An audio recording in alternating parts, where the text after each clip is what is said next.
talo fati sa moe le nei tai fou. Wala fai mai ai whanunga lei. Ai o mai se o tatou tapo ai atu i le lii.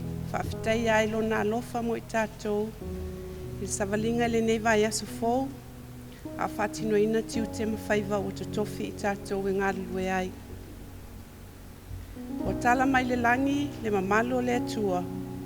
O whaalia fo i le vani manimo le ngā luenga o na au. Tatou te talo mo le ngā pa ia. Le atua e ua mātou o mai, mau mātou loto whanau na ptai i la o fio. Na ia tāru sanga ina lo wanganga pa ia e fio mai. E teito o lua ina, tapua inga o le awhai nei. Ai mai se lo mātou whatau waa o fola ina lau upu e tomatau ina ai la mātou savalinga i le nei vai aso. Ia tapina ina o mātou loto maanganga vivi atu i la o fio. Ono loa lofa, whamaoni ia i mātou lau whanau. Eo lenga le alatu ai e Isu Kiriso le mātou li whaola. O le amaua le tātou tusi whaitau. Le tusi whaitau aso le Kalesia Kerisiano so whatasi Samoa. Mai le whenga inga fōu. Le tusi Paulo ia Timoteo. Mua le Timoteo. Ta upu mua, lona fwai upu sifuru ma le valu. Ma le Timoteo, lona mta upu e lua.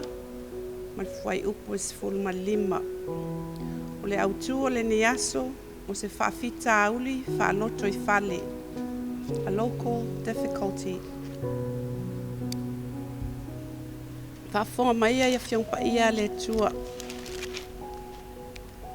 Lo watali ie Timoteo, o te tuina atu le nei pola inga ia te oe, pei o moa I waloanga e winga ia te oe, ina ia e tau ai le taua le lei.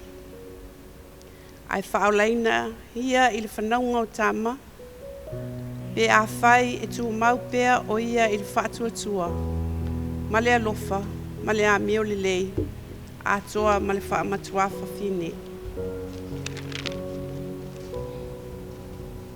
Le autua le ne yaso se whaafita auli whaaloto I fale, a local difficulty. A maua se upue, taita ina iai tātou le ne yaso, mai le Timoteo lona mta upu mua Timoteo lona mta upu mua lona fwai upu e sifuru malvalu whaapea. Lo watali ia Timoteo, o te tuina atu le nei polo inga ia te oe, pei o mua I walo anga e winga ia te oe. Ina e tau ai le tau le lei.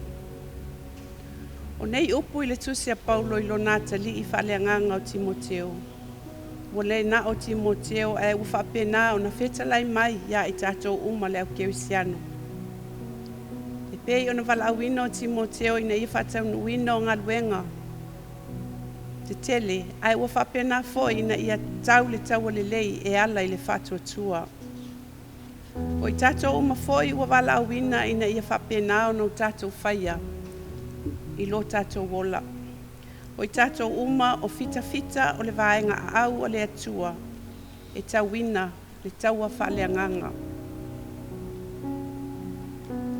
E a ngā iai I whainga mtautia a le fili o whapena o ne toftofo ina ai lo tātou wola whatuatua ia so uma lo tātou o langa. Wa le masino le mau whaafita auli o tātou loto I fale. I le vāo mātua ma whanau. O tai mo latou au ainga. O whaife au mo latou e Kalesia. O whai ngā mālo ma le lalulangi atoa I taua. O le ai se file mo e maua o na o le a. O le oto e maua le mawhitanga mawhanawhana I tutono ainga ma au ainga.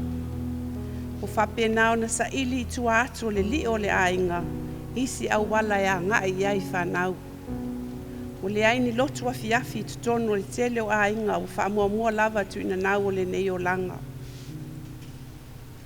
O whaatupulia le whiainai o na le ola fia pule tutu o isi. O tele le ola whaafolinga, o male pelepe Kalesia. O tele ina launga ina le upu I le aso saa ai ua le ola ai.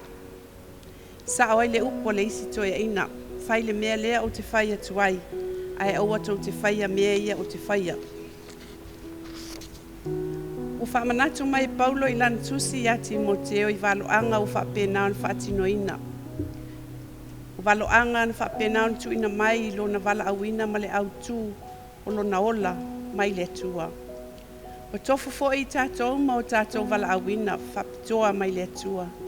Ina ia mawhai o na tātou manatua ina e avea mawhitu ta iala i o tātou o langa. Ai mai sel whaamalo si au i tiute ma whaiva o totofi i tātou i ai e lea li e tautu ai. Sa whapenao na ngani Paulo ia Timoteo ina ia tau le taua le lei. Ina ia tu mau i le whātua tua i taimi e whisoa ina ai le fōlaunga. Ia tu mau i le talitonu i folfolanga i le tusipa ia ai mai sel whaatino ina ma savali ai le upumoni. O le ola kerisiano mana o mia le ngā luenga ai le na upu. Ia tātou manatua upu o whapenao na tusi ai Paulo ia Timoteo. Ne ia tuina i o tātou loto maanganga, tātou te ola i aso whaiso. I o tātou manatua, ma whatau nuina, lo tātou wala awina o tātou o mātua, whanau, whaife au, whapeta i tai o mālo. Ia whatino lo tātou wala awina i le tauina o le taua le lei, i le tauina o le taua le lei, i le whatua tua, le ono sai, whamaoni, ai maise o le alofa. Awana i avea whawhita auli malu i tau whaaloto i whale, whaavaiva i nai lo tātou wola tautua i le ali. Ia tātou whamalolosi, tātou te tūlai, teimi o whaingatā, tau tau atu le malu ma le wafofongia o le alofa o le ali. Mo lana whanau i le neila lo langi le tūmau. Ia whapenao na whamanuia mai le tua i tātou savalinga, o le whatua tua ma le usitai, ia na folfolanga mai le tusipa ia. Whaamalolosi, tau le taua le lei, o loo soifua le tua e au mai tātou. Ta ofi mau i le whatua tua, savali pia, i le toi mamau o ia. Tātou ifo matatalo. Whaftai te lele li I lo walofa malawanga le lei mo le upa whamanatu. O tuina mai e ala ia wafionga pa ia. Na ia mātou whamalolosi e tau le taua le lei. Mātou whawhitai ia la wafio o no le tusipa ia o whapena na vea ma o mātou whisoaswani a o mātou te whai e a vea I mātou mane kirisiano whātuatua ma le whaamaoni. Whawhitai le tua mo le tongi o le sili na e saunia ina ia whaasau ina ai lau whanau wangasala ma le le atoatua. Whawhitai whamanianga uma wa e whaasoa mai mo lo mātou wola I le aso ma le aso. Mātou te talo le ali ia ina ia e lofa ma whamangalo lo mātou le usi usitai ia o inga ua whapenao na whamanatu mai e aua fionga pa ia. Whamangalo lo mātou au ngatā ma le whawaiwai e whatinoina tiute I tutono mātou e kālesia. Whapea I so se tiute wa e tutofi I mātou e tautu ai. Mātou te wala au I lau fio e whamangalo lo mātou loto maa ma le whaamaua lulunga. Ai saunia o mātou loto e talia le whaamangalonga pei o na maliu whaalava au ai lo alu pele o Yesu Keriso I lunga o le sātauro. Le atuai lo mātou malua papa mātou wala au I lau fio. Ne ia lo whangia si o mātou watunu o Samoa.